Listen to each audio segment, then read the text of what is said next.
Welcome back to Eolo-Kometa on Pro Cycling Manager 2021. Today's the start of Season 4, our first year in World Tour. In 2024, we'll be riding all three Grand Tours. The Giro d'Italia, the Tour de France, and La Vuelta. And next to that, plenty of other races throughout the season. I will set the bar high this time though. I want to podium every single Grand Tour, and I want to win at least one of the following two, the Tour de France or La Vuelta. Because of course, last year we already won the Giro. In addition to that, I'm also aiming for 2 monuments at least. If we can achieve that, it will undoubtedly be the best season of Eolo so far. As a World Tour team, we have a stacked calendar with plenty of racing. And obviously, when you've got plenty of races, you have to do plenty of planning. And I spent at least 8 hours doing the planning of the entire season. Next to that, an additional 3 hours to do the entire objectives. For example, Fortunato is focusing on the Giro and the Vuelta the first time he will be doing the double after winning the Giro last year. Next to that, also Lombardia in there because we want to win that this time around. Johannesson will be joining Fortunato at the Giro d'Italia. Depending on his growth, he'll be co-leader or a supportive rider. Cattanio's main focus will be trying to get a revenge at the Tour de France. He was in yellow for a long time, wants to try that again, but he won't be doing it alone. We are sending Wonder Kid Ayuso to the Tour de France as well. Martondina will also ride a Grand Tour. He'll be doing La Vuelta, taking revenge for the wildcard of last year that was rejected last minute. Stepping away from our GC riders, we've got Max Sheffield as well. That's going to be focusing on the cobble season, both RVV and Paris-Roubaix. Arguably one of our best riders, Alessandro Covi now. He's going to be riding both the Giro and the Vuelta, also the double. And focus on trying to win Sanremo and Lombardia because both profiles fit him this year. Newly minted world champion Stefano Oldani has a very similar parkour ahead of him, but instead of Lombardia, he's got Gent-Wevelgem because on paper that should fit him. Our last leader then, green jersey winner at the Tour de France 2023, Alex Aramburu will be joining the rest of the Aramburu family in our team for Itzulia and also do the Tour de France. Oh yeah, lastly, Putton's gonna win the Dauphiné. I've done quite a few things off camera, for example this screen, the pre-season preparation screen. I try to place the initial form on the riders based on the amount of weeks until their first objective. The further away, the lower the pre-season form. I also basically fixed the training of the entire team because some riders had a trainer that did not fit their training style. Some riders were training a different discipline than I wanted. As you can see, I did place a lot of riders on stage races and perhaps riders you wouldn't expect me to do so. Aramburu, Covi, these riders are on stage races because if I can add a bit of mountain and time trial to Covi, then I might even try and win a Grand Tour with him. Funnily enough, I did the same to Oldani because he's got some decent all-round stats, and if we can make this guy a one-week stage race winner, that'd be pretty cool. Usually I tend to look at these sponsor objectives quite in-depthly, but I find it worthless now because they're way under my league. We should have a much better season than what our sponsor expects from us. Anyway, there we go then, we are ready for the season. If you do have any questions about any aspect of season preparation, I will gladly make a special tutorial for you. Just drop it below in the comment section. First off, the Santos Tournante. This one includes plenty of flat stages, one hill stage on day 3 though, even though I've got the feeling that this will just be an uphill sprint. After that, another flat stage, Willinga Hill, but not the dangerous one that ends uphill. We've got a flat finish, so we could get Oldani over these climbs because he's gonna be riding this race for us. And finally, another sprint race. Next to Oldani, Magnus Sheffield, Finn Fisher-Black, Thibaut Nys for his first race for the team, Rui Oliveira, same story, Barnabas Speak and Joe Pidcock also first race in the colors of Eolo-Kometa. We do have some pretty big riders here, Mess Pedersen, Sam Bennett, Jake Stewart, bigger sprinters, so this will not be overly easy, but I'd love to win GC with Oldani. Oh my god, I almost forgot, Oldani World Champion, yes indeed, the first time we see that jersey among his shoulders and not the one of Covi. As you can see from the UAE Team Emirates shirt on the screen right now, I've changed a few of the team shirts in the game. Decided to do so to freshen up things. Didn't change too many because I do want to keep that familiar feeling. 4.5 kilometers to go. I'll try and up the speed on Sheffield, who is leading out Oliveira, which is the ultimate lead out for Oldani today. Oldani is losing his wheel. That's not great. This is going to be a terrible start to the season, isn't it? We're going to be devoured by the other teams. Mess Pedersen flies past and is easily going to win, or does Ackerman come around? Ackerman versus Bennett. Ackerman takes it for UAE Team Emirates. Pascal Ackermann also takes the first leader's jersey in the race. I just expected more from our sprint train. It fell apart in the last few kilometers. Attempt number 2, a flat finish in Manheim. Hopefully we get a better result than 11th this time around. Once again, 4.5 kilometers to go. We now still have Fisher Black though. I feel like we had one rider too short last time around. Oliveira in the wheel still. Let's see if we can stay in the wheel. Oh, this will be a close one. We have a plenty strong lead out right now, but I need to get past still. Gunter Van der Poel tries to come around. He's gonna get past us. Everybody gets past us again. We went way too early. I think we forced Oliveira to go early by going ham with Sheffield. Sam Bennett is the winner, by the way. Forgot to mention that, ahead of Ackermann this time. GC-wise, they are now both on same time as they both won a stage. I was planning to say perhaps the hilly sprint will help Oldani do well, but then I realized that I just shouted Van der Poel in the middle of a sprint, so he's clearly here, which is an issue for us. Let's see if I can up it to 95 for a bit with Fisher Black without spending him completely. I don't want to do that. I want to wait a tiny bit longer to go with Sheffield. He can go right now on 95 and try a sprint right now. Oldani in the perfect wheel. We've got plenty of good sprinters in my wheel though. This uphill section killed me really. Mess Pedersen versus Oldani. Looks like Mess Pedersen might take it on the line. I don't know who's going to be stronger. It looks like Pedersen might take it. Is this the World Championships, guys? We get second. Damn it. So close to this one. But hey, GC-wise, we're up to 12 seconds of the leader, Mess Pedersen. No stage win yet, but we went from 11th to 9th to 2nd. So let's see if we can do it in the streets of Straffelben. Fisher Black can also start the sprint right now. Oliveira in the wheel, he can go. Not yet, not yet, not yet. Right now, Oldani looks perfect. Great day on him as well, +4. Let's see if I can launch. We've got the best sprinters in the world in our wheel. Oliveira blocks us a tiny bit. Can I still pull it off? Pedersen wins once again. Damn it. Second again? Oh no! There was a split second there where Oldani was being blocked by his teammate Oliveira. If that did not happen, I swear we would have won the stage. Nonetheless, deserving win for Pedersen once again. We're now on 16 seconds, Bennett on 12 seconds. Double Willunga Hill then. My goal is to pace quite a bit on that second Willunga Hill in the hopes that I can drop the likes of a Pedersen and Bennett, but I severely doubt we can do that, to be honest. 5 kilometers to go. I tried applying some pressure on Willunga Hill, but the only thing it hurt was my own team, so I ended up stopping that action and I'm focusing on the sprint now. Your boy Oliveira in the wheel right now. I don't know why I did that actually. Fisher Black was a better candidate to be third rider in that row. Now Fisher Black has to do the lead out, which is odd. Oldani can start sprinting right now. This is the most odd lead out I've done so far. Oldani tries to come around. Ackermann is going to end up winning, or do we come around? Peñalver. Manuel Peñalver wins. I didn't see that one coming. This time around our positioning just wasn't good. Our sprinter Oldani had to look for a gap for quite a bit before he found one, and by then it was too late to come out. GC-wise, Mess Pedersen still safe, still same seconds, 12 and 16 on Oldani. One final sprint stage then in Adelaide. Considering I'm not planning to go for the intermediate sprints, it is mathematically impossible for us to win GC, so let's try and focus on securing that podium, and hopefully we get away with at least one stage win. 3 kilometers, there we go, we've got a full train now. Let's try and go 99 on Sheffield.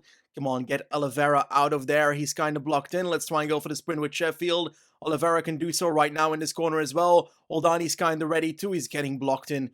Oh, I don't believe this is going to end well, but I will launch. Let's see what it does.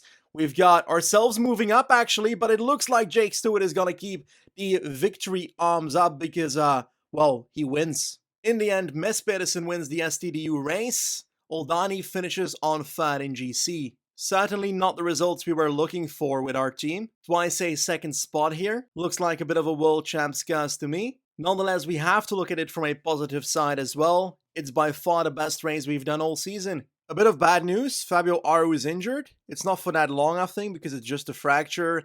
End of February, he was starting in March anyway, so it's not that big of a deal. On to our next race then, the Tour Columbia 2.1, not to be mistaken with the other Tour of Columbia somewhere in the season.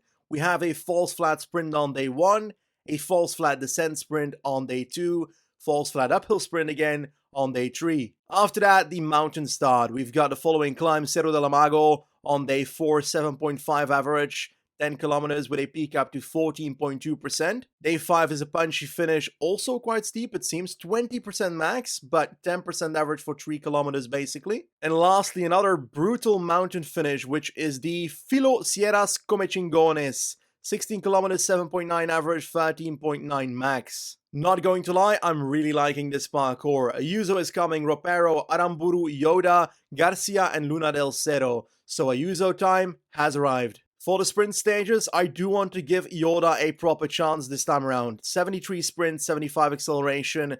What is the competition like? Oh, it's actually quite doable. We've got punchers mainly, and Ricardo Minali. Anyway, let's begin. Climbing-wise, some good competition for Ayuso actually. Bernal's here, Martinez, they've got Sivakov as well. Higuita for Evadication fast. 5 kilometers left to ride. Ropero's about to take over with Garcia in his wheel. Yoda as last man, the sprinter of the day. The last 3 kilometers are coming up. I'm going to move towards 99 on Ropero to keep up the tempo. And now it is time for Garcia to take over in... right now, actually. There we go. Garcia, oh... UA just blocked me completely. Yoda's now completely blocked in. I will try and get onto the wheel of Hirschi instead of Garcia. There we go. Let him lead me out. Let him lead me out. Now I'll try and get past. Now I'll try and get past. Yoda on the right. Yoda on the right. Yoda will take it. Yes! Yoda is the first victor of Eolo-Kometa in Season 4 in a brutally awesome way where he jumped onto the wheel of Hirschi and took it in the end. What a victory. Of all the people in the entire team, Yoda was not the rider I was expecting to take the first W for us, but I'm all for it, man. I'm all for it. He's also in the lead of the first Leaders jersey that looks a lot like the Santos Down Under Leaders jersey, to be honest. This is actually the first race he wins outside of the National Championships of Japan in the first year he joined us.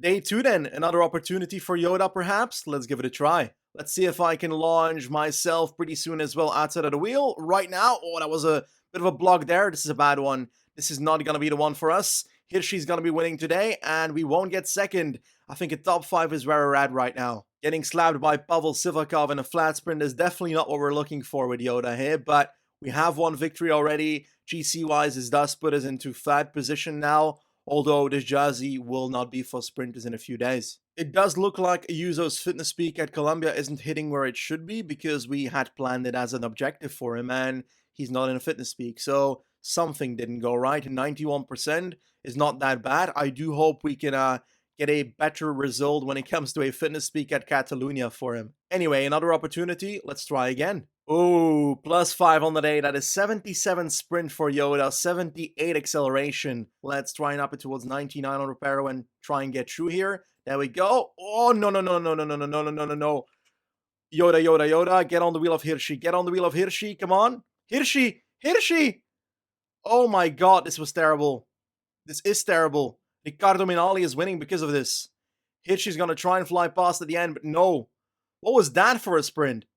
I was just betting my life on Hirschi, but he clearly was too late to react as well. Unexpected stage finish. We're now second on 12 seconds, but that's irrelevant because now the mountain stages start. Now it's Juan's turn in this race, and he's grown to 79 mountain apparently, together with, I think, Pollen as well to 79. And I'm not 100% sure, but I swear Opero was lower as well. I swear that the last climb was named differently when I looked at it last time. Now it's Alto Boqueron. Anyway, Martinez and Sivakov and Bernal are the 3 favorites. An entire Ineos squad. Higuita in there as well. But then we've got Ayuso, Ropero, and Aritz Aramburu also in the top 10 favorites. I'm not actually sure who's going to be leader here. Ayuso has 80 mountain. We've got 80 on Ropero as well. Secondary stats seem to favor Ayuso. Acceleration 80, yeah, Ayuso's leader. The climb is about to start. Our 3 men are ready to try and launch up the Cerro de la Mago climb.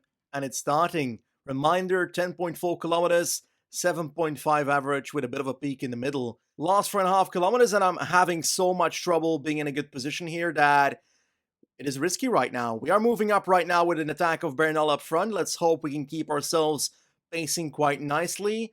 I think 85 might be too much for now. Let's put ourselves on 75 until the last 1.5 kilometers. Looks like one of the lap dogs is gone. Martinez, Sivakov still in our wheel. Hirschi still right here, so he's having a good day. Let's go right now towards 90. Ayuso, come on, come on, come on. 95. Keep it up, keep it up, keep it up. Bernal's going to be winning the stage. We're going to be finishing second. Yes, indeed, we're going to have to do the attempt at victory on the next mountain stage. Despite not winning, a really good result for Ayuso on the first mountain stage of the season. GC-wise on 16 seconds of Bernal, so the gap is not that large. We are estimated to do a bit worse on this hilly punchy finish because, well, our hill stat is not as high as the likes of Bernal, Higuita and Hirschi, so let's hope we can survive. Climb's about to start. I'm kinda scared of what's to come because the gradients are hella insane. The last portion is up to 20%, and now Ayuso will try and go 88. Is that too much? 87 perhaps? Energy gel, there we go. Gradients are insane on this climb. Let's hope we can up it towards 90. We've got Bernal on the right of us. He's going right now in the last 1.3 kilometers. I'm going to wait a tiny bit longer to have some energy left in the last 500 meters because he's going to actually really suffer in the last section, Bernal. Let's see if we can up it towards the end. 90 still, 90 still. 500 meters to go. We're going to keep this up. We're going to keep this up. Can we get past Bernal right here towards the line? I'm going to go right now. There goes Ayuso. Come on, man. Come on. Yes, we are going to drop them. And Ayuso is going to be winning on Druce Salento for the second stage win of Eolo in 2024. What a brutal victory by Juan Ayuso. That's what we're talking about. Same time as the Ineos squad in 2, 3, and 4. GC-wise, 4 seconds closer now towards Bernal, so hey, let's give it a try to beat him in the next stage. One could say that Ayuso made sure we had not one victory, but 2 victories. Oh god. Anyway, let's see if we can get to 3 on this one. The breakaway has just started the climb. We are about to turn onto the climb as well with the peloton. 15.7 kilometers, so this is one that fits us better because I'm better at longer climbs in Pro Cycling Manager. 4 kilometers into the climb now, we just got massively blocked in our position, like 30th position. So far not a great climb for us. Ineos is riding this stage a lot more defensive than I expected it to be, so it's gonna have to be me going on the offensive in the next 5 kilometers. And dropping Bernal won't exactly be the easiest thing to do.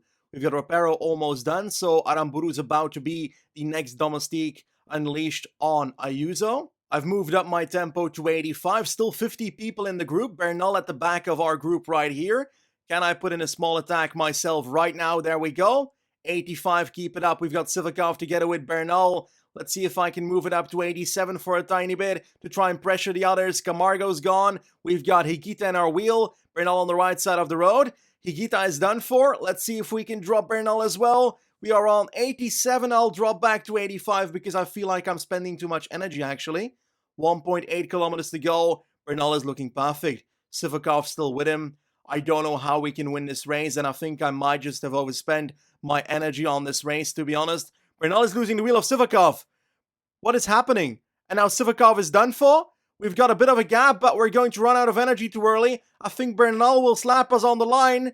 Oh my god, Bernal is coming. Bernal is coming our way. I've got no energy left. Come on, Ayuso. Come on, man. Keep it up. I'm done. No, Bernal. Ah, yes. Who is that? Cepeda. No. Oh my god.